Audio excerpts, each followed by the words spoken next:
나는 주님의 종입니다. 아멘. 지금 이 시간 고린도전서 5장, 6장, 시편 143편을 우리 함께 읽었습니다. 오늘 그 중에서 우리 묵상 본문은 고린도전서 6장 12절에서 20절 이 부분입니다. 고린도전서 6장 22절에서 20절은 몸의 거룩함과 복음의 주권에 대해서 다루고 있는 이 본문입니다. 그리스도인이 이 자유를 하나님께서 우리에게 자유를 주었다고 해서 이 자유를 오용하지 않고 자신의 몸을 하나님을 위한 성전으로 그렇게 살아가야 한다. 그것을 강조하는 이 내용입니다. 여기서 바울이 말하고자 하는 바는 단순히 도덕적인 절제를 말하는 것이 아닙니다. 여러분, 이 그리스도인의 우리의 삶, 우리의 이 몸은 그리스도의 피로 말미암아 값주고 산 몸이라는 것입니다. 그래서 내가 누구인가 이 복음의 정체성을 분명히 하라는, 그것을 회복하라는 이 말씀입니다. 오늘의 본문, 묵상 본문 제가 절별로 보면서 한번 살펴보도록 하겠습니다. 먼저 12절에서는 우리가 예수님을 믿을 때 예수님 안에서 우리가 자유를 누리게 되는데, 근데 이 자유를 오해하지 말라고, 그래서 복음이 어떻게 우리의 삶 가운데서 작용하는지 그 원리를 먼저 설명하고 있는데요. 6장 12절 말씀 제가 읽겠습니다. 모든 것이 나에게 허용되어 있습니다. 그러나 모든 것이 유익한 것은 아닙니다. 모든 것이 나에게 허용되어 있습니다. 그러나 나는 아무 것에도 제재를 받지 않겠습니다. 자, 모든 것이 내게 허용되어 있다는 말을 인용하면서 복음의 자유는 유익과 주권 안에서 사용되어져야 한다는 것입니다. 내가 이 자유를 사용함에 있어서 오히려 이것이 내 삶 가운데 유익하지 못한 것이다. 내 몸을 망가뜨리는 것이다. 하나님과의 관계에서 멀어지게 하는 것이다. 나로 하여금 죄짓게 하는 것이다. 여러분, 그거는 복음이 주는 자유를 오해하고 있는 것이고 잘못 사용하고 있는 것입니다. 모든 것은 자유를 주신 그분의 뜻 안에서 사용되어져야 하는 것입니다. 여러분, 자유라는 것이 그냥 내가 원하는 바대로 살고 싶은 것, 이게 자유가 아닙니다. 성경에서 말하는 자유는 그리스도 안에 있을 때 주어지는 것이고, 그렇게 이 자유가 그리스도 안에서 사용되어져야 하는 것입니다. 그래서 내가 이 자유를 함부로 남발해 가지고 주님과 관계가 멀어진다면 여러분, 그것은 잘못 사용하고 있는 것이겠죠.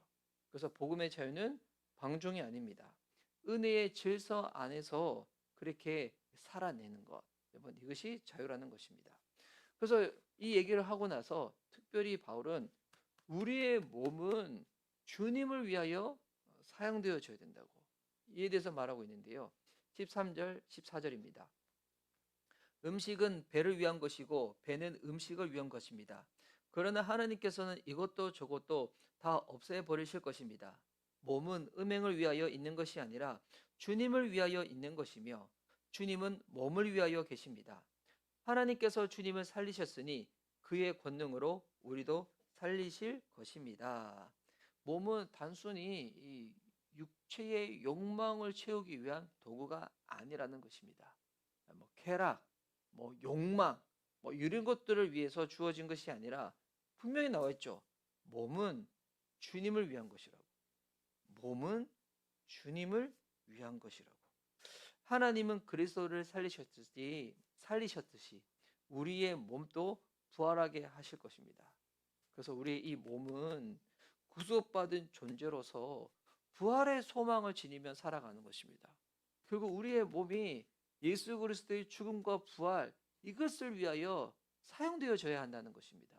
복음을 위해서 사용되어져야 한다는 것. 복음을 믿을 때 우리 가운데 주어지는 것이 자유와 여유입니다. 자유와 여유를 누리면서 이 자유를 모르고 진정한 평안을 모르는 자들 가운데 이것이 어떤 것인지 우리가 먼저 살아내고 누려지고 증거하고 하는 용으로 하나님께서 우리에게 몸을 주신 거지, 함부로 몸을 함부로 사용해가지고 육체의 욕망이든 아니면 어떨 때는 이 육신도 정말 얼마나 연약한 건지 알고 주님 앞에서 몸을 관리하고 또 가꾸고 체력 증진도 하고 뭐 이렇게 해야 되는 것인데 그것도 하지 않고 그냥 막 쏟는 것도 뭐 어떤 부분에서는 이 남발하는 거거든요. 그래서 몸은 주님을 위해서 주어진 것이다. 그렇게 이 몸을 잘 간직하고 관수하고 관리하는 것, 뭐 이거 필요하다는 것입니다. 그리고 15절에서 17절은 주님과의 연합을 설명하고 있습니다. 제가 한번 쭉 읽도록 하겠습니다. 여러분의 몸이 그리스도의 지체라는 것을 알지 못합니까? 그런데 내가 그리스도의 지체를 떼어다가 창녀의 지체를 만들 수 있겠습니까? 그럴 수 없습니다. 창녀와 합하는 사람은 그와 한 몸이 된다는 것을 알지 못합니까? 두 사람이 한 몸이 될 것이다 하신 말씀이 있습니다. 그러나 주님과 합하는 사람은 그와 한 영이 됩니다. 그리스도인은 그분의 몸의 지체로 부름을 받았다는 것입니다. 이 성경에는 두 종류의 교회가 있죠. 이 지역에 있는 로컬 처치, 이 신약 시대 이 당시에는 모든 로컬 처치는 가정교회 형식으로 딱 존재하고 있었습니다. 그리고 오고 가는 세대 가운데 예수님을 믿어 다 구원받은 하나님의 백성이 이루고 있는 하나의 교회가 있죠. 우주적 교회. 우주적 교회의 머리는 예수님이시죠. 뭐 지역 교회도 머리는 예수님이시죠. 근데 이 모든 그리스도인들의 하나의 교회, 예수님을 머리 삼아서 우리가 그에 붙어 있는 몸으로서 존재하는 겁니다. 그래서 우리는 그분의 몸의 지체로 부름을 받은 거죠. 그래서 여기서 바울이 지금 강조하고 있는 것은 지금 아주 세게 말하고 있죠. 창녀와 몸을 섞지 말라고. 이게 무슨 말입니까? 단순히 그런 음행을 이게 정말 잘못된 음행을 하지 말라. 그 정도의 도덕적인 뭐 이렇게 도덕적 절제해라 이걸 얘기하는 것이 아니라 세상적인 연합은 타락이지만 주님과의 연합은 주님과 한 영이 되는 것입니다. 네. 우리의 몸이 세상에서 막 함부로 막 이렇게 하게 되면 여러분 이게 단순히 육체적인 쾌락만이 아니라 우리가 그 세상과 하나 돼 버린다는 것입니다. 하지만 우리는 그리스도 안에서 하나 된 자이고 복음으로 연합된 자이고 그래서 주님과 한 영이 되었다는 것입니다. 주님과 한 영이 되었다는 것. 육체가 있습니다. 우리 안에 또한 이 혼적인 부분이 있고 제일 중요한 거는 우리 안에도 영이 있죠. 여러분 결국 이 영이 우리 육신과 혼의 이 모든 것들을 여러분 주장하고 다스리게 됩니다. 어떨 때는 육신이 약할 때 육신은 영혼을 담는 그릇이기에 육신이 약할 때 이 부분이 흔들릴 수도 있습니다. 그래서 몸을 잘 관리하는 것도 중요하지만 가장 잊지 말아야 할 것은 우리는 주님과 한 영이 된 사람이라는 것입니다. 그래서 이것을 기억하고 그렇게 살아내는 삶이 어떤 삶인가? 바로 거룩한 삶이죠. 여러분, 거룩은 우리의 행위로 주어지는 게 아닙니다. 주님이 전적으로 베푸신 그 은혜를 믿음으로 말미암아 하나님과 한 몸이 되었고 우리가 한 영이 된 것입니다. 그래서 이 거룩은 하나님께서 행하신 그 일로 말미암아 우리 가운데 주어진 것이고 그렇게 우리는 이것을 정말 감사하면서 거룩한 삶을 살아내야 될 그와 같은 영적인 의무가 있는 것이죠. 우리의 몸을 하나님과 한 몸이 된 존재로 기억하여 이 주께서 거룩하니 우리도 거룩함을 그렇게 살아내고자 늘 은혜 가운데 나아가야 하는 것입니다. 그래서 이것이 실제로 우리 삶 가운데 이루어지기 위해서 당시 고린도 교회에는 아까 우리 처음에 우리 5장 말씀 읽으면서 했지만 당시 고린도 교회 안에 세상에서도 없는 정말 말도 안 되는 그런 음행이 많았었거든요. 그러면서 이제 구체적으로 사도 바울이 이제 권면합니다. 음행을 피하라고. 음행을 피하라고. 18절. 음행을 피하십시오. 사람이 짓는 다른 모든 죄는 자기 몸 밖에 있는 것이지만 음행을 하는 자는 자기 몸에다가 죄를 짓는 것입니다. 음행은 단순한 육체적인 죄가 아니라 하나님의 성전, 우리의 몸이 하나님이 거하시는 주님의 성전인데 하나님의 성전을 더럽히는 죄라는 것입니다. 거룩은 도피가 아닙니다. 복음 안에서의 정말 이 세상에 주어진 이런 음행로부터 단절하는 결단인 것입니다. 여러분 음행을 피하십시오. 이거는 우리 모든 그리스도인들이 오늘 살아간 그리스도인들이 늘 명심해야 될 것이죠. 우리 안에서 불쑥불쑥 올라오는 세상에서 우리 보는 것, 듣는 것으로부터 이 오늘 이 모든 것 같은 것으로부터 여러분 그럴 때마다 내가 신앙생활을 뭐 한두 양고도 아니고 내가 얼마나 지금 영적으로 충만한데 여러분 우리의 행위로 이것이 주어진 것이 아니잖아요. 여러분 지혜로운 것은 피하는 겁니다. 피하는 것. 음행을 피하십시오. 그리고 우리의 몸을 오히려 하나님을 영화롭게 해드리는 일 가운데 그렇게 여러분 드리시기 바랍니다. 그냥 문자 그대로 헌신이죠. 주님이 하시고자 하신 일 가운데 내 몸을 드리는 것. 우리 19절과 20절 말씀. 여러분의 몸은 여러분 안에 계신 성령의 전이라는 것을 알지 못합니까? 여러분은 성령을 하나님으로부터 받아서 모시고 있습니다. 여러분은 여러분 자신의 것이 아닙니다. 여러분은 하나님께서 값을 치르고 사들인 사람입니다. 그러므로 여러분의 몸으로 하나님을 영화롭게 하십시오. 우리의 몸은 성령의 성전입니다. 그리스도께서 핏값으로 사신 우리는 존재입니다. 그래서 우리의 몸은 더 이상 우리의 것이 아닙니다. 예수 그리스도의 것입니다. 여러분 이것을 확실히 마음에 새기시며 믿으시고 믿으시는 바대로 살아가는 저와 여러분 되었으면 좋겠습니다. 그래서 오늘 이 본문을 간단히 정리하면 이렇게 됩니다. 복음의 자유는 자기를 통제하는 은혜입니다. 그리스도 안에서 이 자유는 죄의 억압에서의 해방이지 이 죄를 마음껏 선택하는 자유가 아니라는 것입니다. 여러분 진정한 자유의 이 주인은 성령님이십니다. 기억하십시오. 자유의 주인은 성령님이시다. 예. 그리고 두 번째, 그리스도와의 연합은 몸의 거룩으로 이어져야 됩니다. 우리의 몸은 그리스도의 지체입니다. 이는 단지 윤리적인 명령이 아닙니다. 그리스도의 피로 맺어진 그와 같은 결과로 주어진 거잖아요.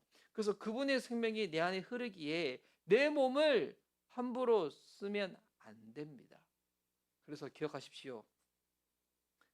값주고 산 몸이니까 하나님을 영원롭게 해드리는 일 가운데 여러분의 몸을 드리시기 바랍니다. 예수님께서 십자가에서 흘리신 피로 우리의 몸과 영혼 모두를 값주고 사셨습니다. 예수 그리스도의 구속의 행위로 우리는 주님의 것이 되었습니다. 성령이 거하시는 성전입니다. 하나님의 영광을 위하여 살아야 합니다. 하나님의 영광을 위하여 살아야 합니다. 여러분 오늘 이 본문을 통해서 우리 자신에게 한번 스스로 한번 오늘 또 점검해 보십시오. 복음 안에서 주어진 자유를 나는 어떻게 사용하고 있는 것인가? 은혜의 경계 안에서 사용하고 있나? 은혜의 경계를 벗어난 것은 아닌가? 내 몸이 주님이 거하시는 거룩한 성전임을 기억하며 이것을 실제로 믿고 살아가고 있는 것인가?